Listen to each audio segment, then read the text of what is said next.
ডিমের কারি তো অনেক ধরনের খেয়েছো, এই রেসিপিটা একবার ট্রাই করে দেখো, পুরো রেস্টুরেন্টের মতন স্বাদ পাবে। আসসালামু আলাইকুম, আমি ফারহাদ আছি তোমাদের সঙ্গে জান্নাস কুকবুক চ্যানেলে। তোমাদের সবাইকে স্বাগত। এখানে আমি ডিমগুলো নিয়ে প্রথমে বয়েল করে নিয়েছি। বয়েল করার জন্য 10 মিনিট সময় লেগেছে আমার। বয়েল করার পর ডিমগুলো সিদ্ধ হয়ে গেলে নামিয়ে ঠান্ডা করে খোলা ছাড়িয়ে নেবে। তারপর একটা ছুরি দিয়ে ডিমের উপর হালকা পেঁচিয়ে নেবে, যাতে মশলা এবং নুন ভিতর পর্যন্ত ঢুকতে পারে। তারপর ডিমগুলোর উপর নুন, হলুদ গুঁড়ো, লঙ্কা গুঁড়ো দিয়ে ভালো করে ডিমগুলোকে মাখিয়ে রেখে দেবে। তারপর ব্লেন্ডার জারে 2টো পেঁয়াজ, একটা বড় টমেটো, 4-5টা কাঁচা লঙ্কা আর 7-8টা কাজু বাদাম দিয়ে ভালো করে মিক্সিতে পেস্ট বানিয়ে নেবে। তারপর গ্যাস অন করে কড়া বসিয়ে তাতে অল্প পরিমাণ তেল দিয়ে তেলটা গরম হয়ে আসলে তাতে ডিমগুলো দিয়ে হালকা করে ভেজে নেবে। হালকা ভাজা ডিমগুলোকে একটা বাউলে তুলে নেবে।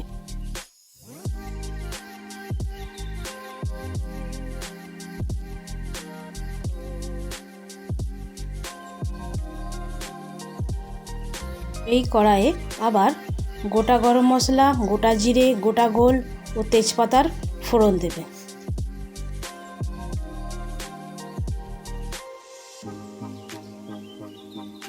ফোড়নটাকে ভালো করে নাড়াচাড়া করে তাতে আগে থেকে তৈরি করা পেস্টটাকে তার উপর দিয়ে দেবে, দিয়ে ভালো করে কষিয়ে নেবে।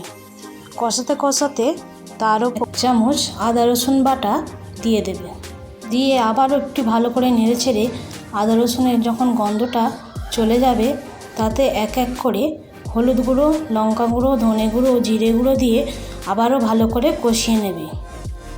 অল্প পরিমাণ নুন দিয়ে অল্প পরিমাণ জল দিয়ে তরকারিটাকে ঢাকা দিয়ে দেবে।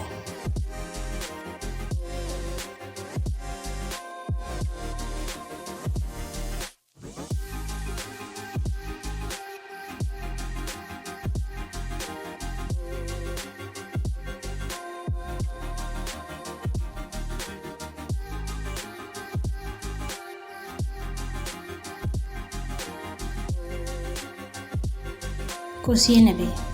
তারপর স্বাদ মতন লবণ দিয়ে অল্প পরিমাণ জল দিয়ে একটা ঢাকনা দিয়ে ঢেকে দেবে।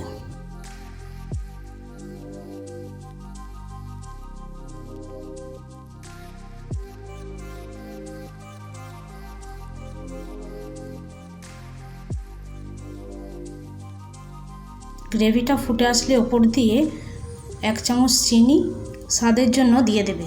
ভালো করে নাড়াচাড়া করে আগে থেকে ভেজে রাখা ডিমগুলো ওর উপরে দিয়ে আবারও ভালো করে কষিয়ে নেবে। 1-2 মিনিট কষানোর পর উপর থেকে গরম মশলা দিয়ে গ্যাসের ফ্লেম অফ করে দেবে।